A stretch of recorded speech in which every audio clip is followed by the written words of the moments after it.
Hi, I'm Jenny and welcome to the Unconventional Homestead. Tonight, I'm making in my upstairs kitchen potato and ham soup. I'll link the original recipe down in the description. I am bulking it up 8 times because of the original recipe, because I am going to serve this to the people that we deliver food to on Saturday. Last week, the grocery store had 5 pounds of potatoes for 88 cents. And so I did go and buy 50 pounds of potatoes. Last night, I diced the potatoes, and I will show you that. So with the diced potatoes, I just put them in water, a little bit of salt, and left them in the refrigerator overnight. And then tonight, I'm putting the soup together. So I have my big stock pot on the stove. I have butter and bacon grease melting along with my dehydrated onions. Let me bring it over to be able to show you the pot.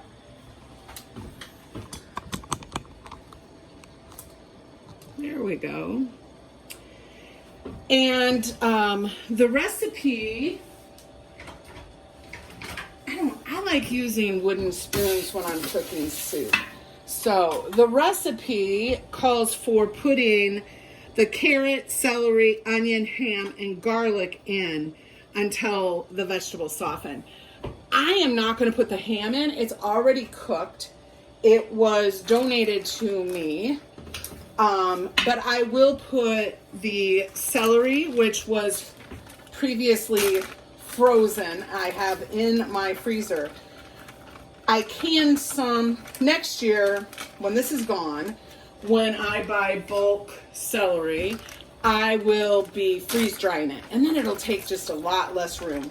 So right now, as I know I've mentioned several times, my goal is to make room in my freezers, and I tell you, they are full. So we're going to be making lots of soups and that type of thing. This smells wonderful already. But I like to get those vegetables translucent, and I will add the potatoes in after I add the beef broth. And I'm using ham broth. And it's my own homemade. And I have 8 quarts of that. You also add in heavy whipping cream. And I freeze dried some heavy whipping cream, so I'm going to add that in, because I don't think it'll be noticeable in a soup, where I wouldn't want to make ice cream with this, I don't think. I mean, maybe if I had no other choice, but right now I have choices, so I'm going to use it. This was close to the date, and with the price of heavy whipping cream, I did not want it to go bad. I never want anything to go bad, but really with the price of heavy whipping cream. So I put it in the freeze dryer. It was really easy. It powdered up, and so I'm looking forward to trying that tonight in this soup. So I think this is going to be delicious, but super easy. And for me, when I'm looking at what I'm going to make to deliver on Saturdays to the people, this week is a 8-person delivery week, but I need some to freeze, because I've been going through a lot of soup in the freezer, which is good. But I like to have other choices, and all I have in there now is a beef and cabbage, which is a good soup. But if somebody doesn't like cabbage, I don't have anything else. So we will have some of this potato soup in the freezer to give to somebody if they need it. Comment below, like, do you enjoy making soup? When you make soup, do you make more soup than you need for your family? I will ask Anthony if he wants some of this for his lunch tomorrow. We don't eat potatoes usually. We follow a lower carb diet. But I let him pick if he wants to try it, and he might. I don't know. I know I brought up from the freezer downstairs a quart of corn chowder. That is just, it is amazing. And the broth of that is actually corn. I make it from corn cobs. It's amazing. And I do have corn cobs in the freezer.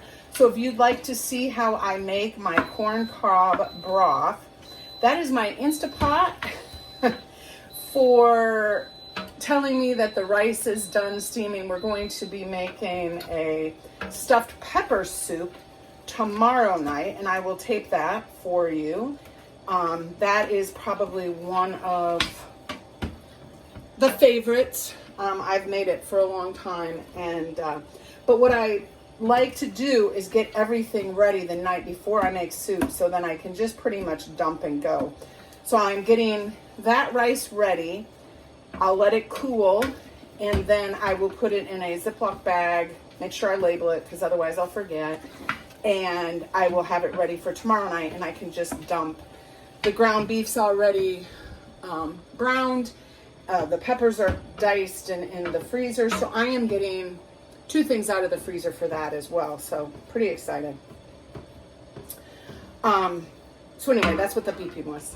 So we need to get this a little bit more cooked down.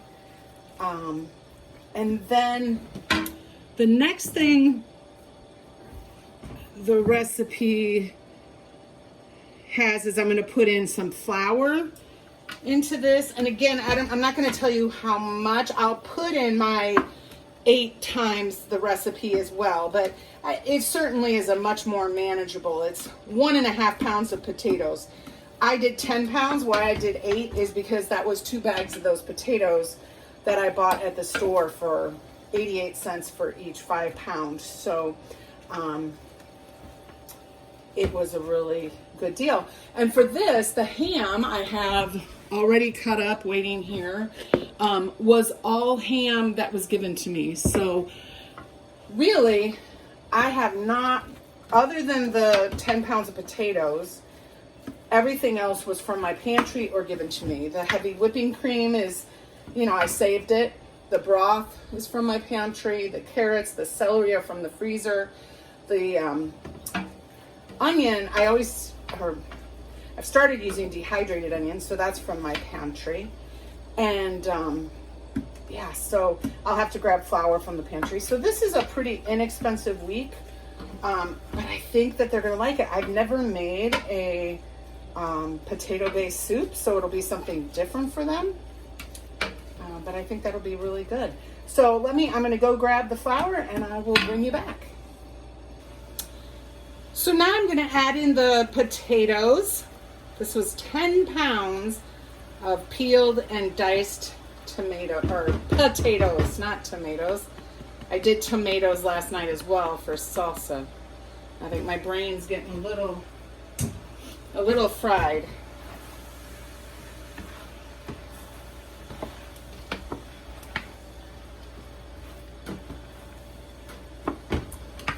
Okay. I did add some garlic with those original veggies. So with the onions and garlic and carrots.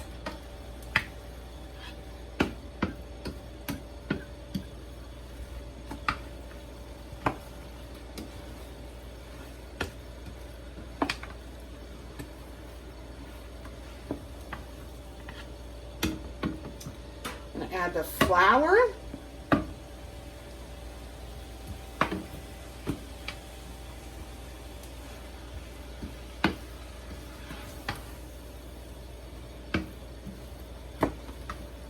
We are going to let that cook for a few minutes because you don't want the baked flour taste in the soup.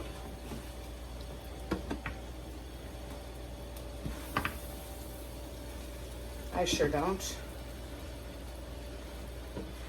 And it's okay if some of these potatoes smash up because we're going to use an immersion blender anyway.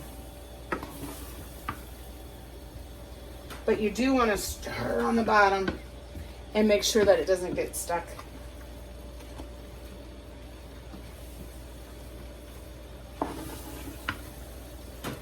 I'm gonna add in, I have 1 quart of broth here. I'm gonna use to make sure nothing's getting stuck on the bottom.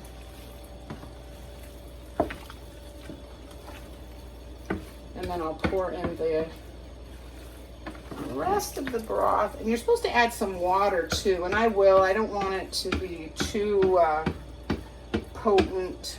You know, a potato soup is not always. That smells good.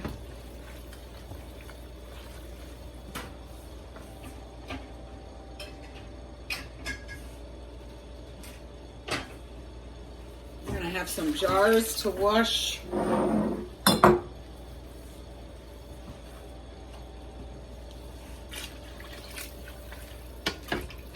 So it was getting pretty warm there, but now the room temperature broth has definitely brought the temperature in the pot down, which is good. So now we're not at any risk of it sticking to the bottom. Because I have it on a 7 medium-high heat, because you do want to get soup up to a boil when you're making it, and then you just simmer it. But that makes sure all of your vegetables cook in it. You can get the rest of this broth to add in.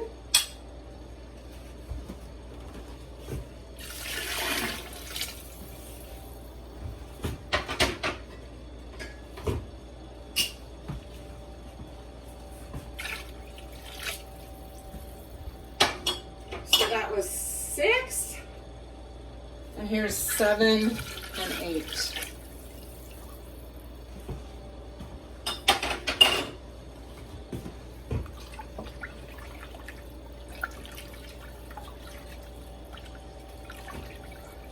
I am going to add that ham in now because I think it'll be really good to have it flavor everything.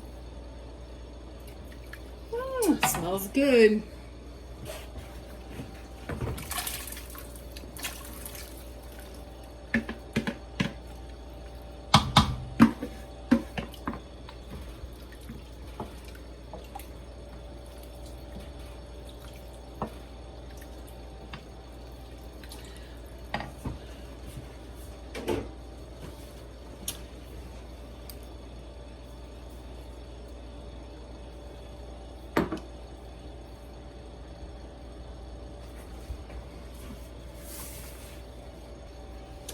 I am to add 4 quarts of water, so I'm just reusing the bone broth jars. No reason to, even though water doesn't really dirty anything, there's no reason to mess up anything else. We have quite a few dishes over here. So there's 2.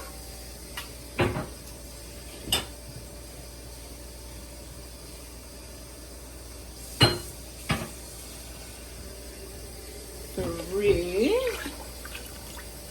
and there it's definitely rich. It looks great, and I think even so we're to bring it to a boil and then let it simmer. And what we're going to be testing for is the potatoes to be done, because that's really the only thing that needs to be cooked.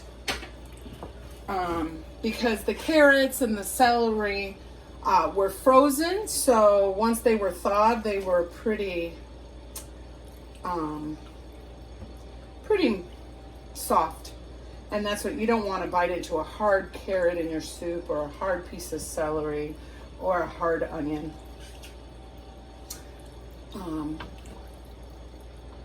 So anyway, this looks nice and flavorful, and it smells wonderful. So we're just going to bring it up to a boil. The last thing we add is the heavy whipping cream before we immersion blender it. So I will bring you back. So it is starting to boil. I did add the salt and pepper. I've tasted it and it tastes very good. But with ham, the recipe just says salt and pepper to taste, because with ham, sometimes you don't need to salt. But I'm gonna say with these potatoes, because there's 10 pounds of potatoes in here, it is gonna soak up the salt. And I did need to add just 4 tablespoons for this big pot of soup. So just know that you probably are going to have to add some. And then I added white ground pepper. For years and years and years, even before I started cooking big batches, if the pepper flakes are going to be seen, like in my deviled eggs, I use white ground pepper. It's not totally white, but you don't see the flecks of black in it. And so I use that. But that's just personal preference, whatever. Now I am going to turn the heat down. I'm going to turn it on to like medium. And I'm just going to let it probably go for 10 or 15 more minutes. I think the potatoes need it. And then we're going to add the cream, or the dried cream powder, and get the immersion blender out. And then we'll be ready to let this cool and package it up. And it'll be ready.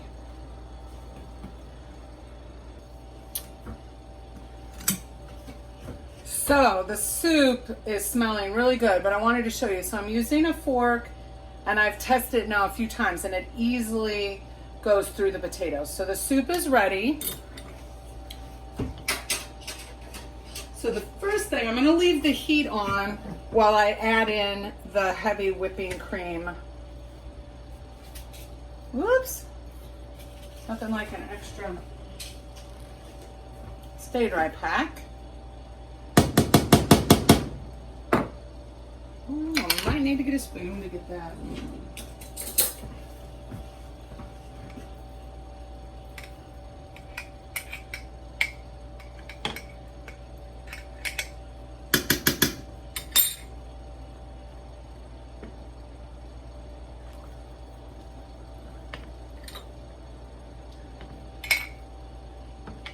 Okay.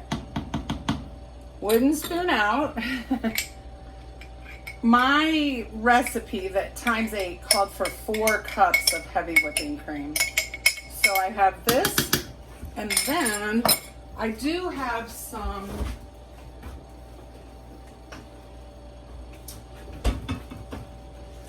heavy whipping cream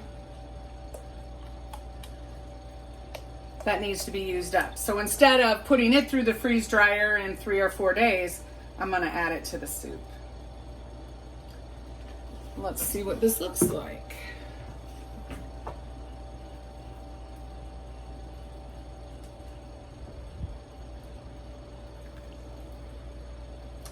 You could, the recipe does say you could skim that fat off, but I think it adds flavor, and with the potatoes, I really do think you want to leave it on. But that's your kitchen, your rules. So I'm going to turn the stovetop off, because with the immersion blender, you want to be really careful.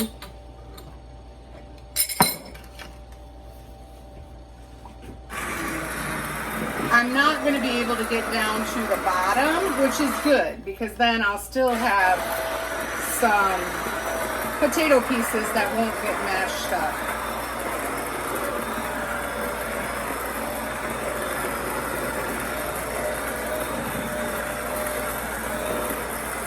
If you don't have an immersion blender, you know, you can use a ground meat chopper, or a potato masher, like just a metal thing. Or, you know, whoops, see, there we go. Got my stove. Always need to wipe down the back of the stove anyway, so that's good.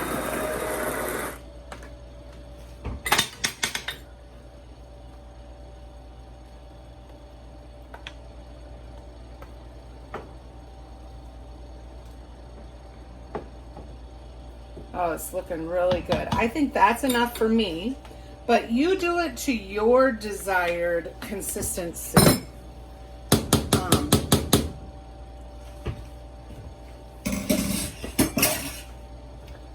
We got dropsies in the kitchen today.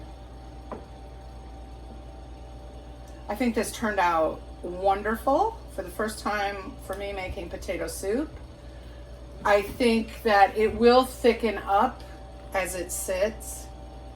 I think that cream just added another layer of richness that the butter and bacon fat that we started with to cook down those celery and carrots and garlic. It's just several layers and it smells really good. I would serve this with some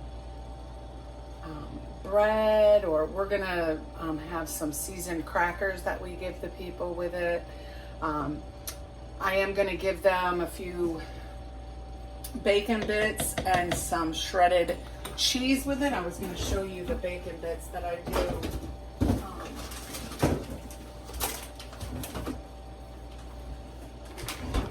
This is from Sam's Club.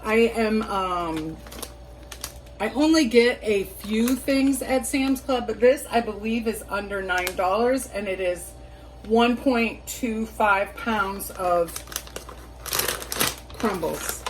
And it really does look like real bacon. So I'll put a little bit of cheese and a little bit of bacon in a Ziploc bag and put it on, not in the soup, but just so that they can add it after they heat it up.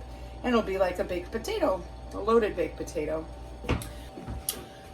I've allowed the soup to cool just a little bit so that it's not as difficult to dish up. I use recycled containers, Cool Whip, yogurt.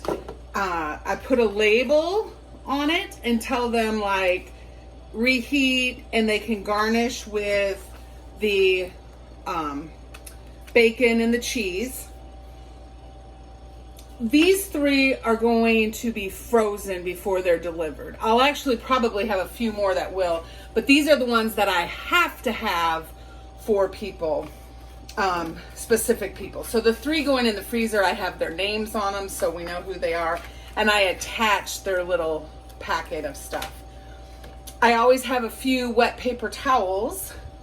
Now, you want to stir the soup and make sure you grab from the bottom a few ladles so that you know that you're getting the ham and the potatoes and the celery and the carrots.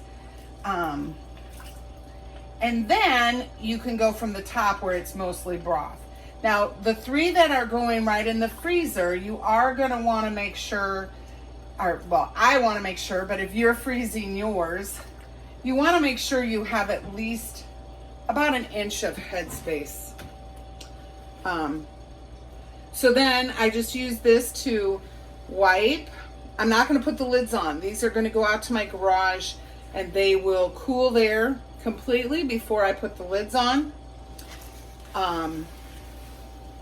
Anyway, so stir it really well, grab from the bottom so that you have the potatoes and the ham and the chunky stuff. And then you're going to grab from the top. But you want to make sure that you're getting a little bit of everything in each so that it tastes really good. And then again, because I'm freezing this one, I want at least 1 inch of headspace so that there's room for expansion. And I do wipe around the lids. Then what I do is I have them on an old cookie sheet. So I have cookie sheets that I just used for this. They've been retired from baking. They're actually my mom's because she goes through a lot.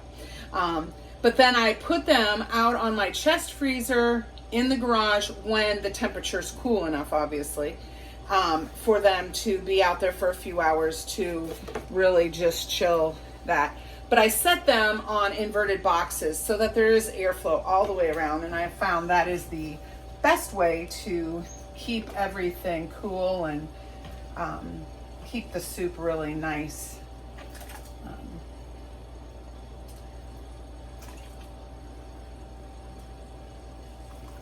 Again, just 1 inch of headspace,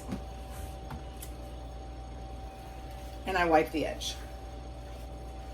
And these three, I have the lids with them. The other lids I'll just keep in here, and when I go out to cover them before I put them in the refrigerator tonight, I will put the lids on.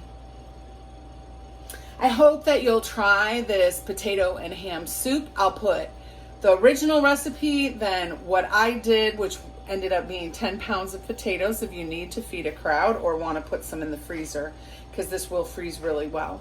Comment below if you have ever made potato soup, if you're gonna try this soup. We certainly hope that you'll stop back and see us. Subscribe, comment, share, like. We just appreciate you being here and spending time with us. So thank you for stopping by the Unconventional Homestead. And until next time, make sure you start preserving your food.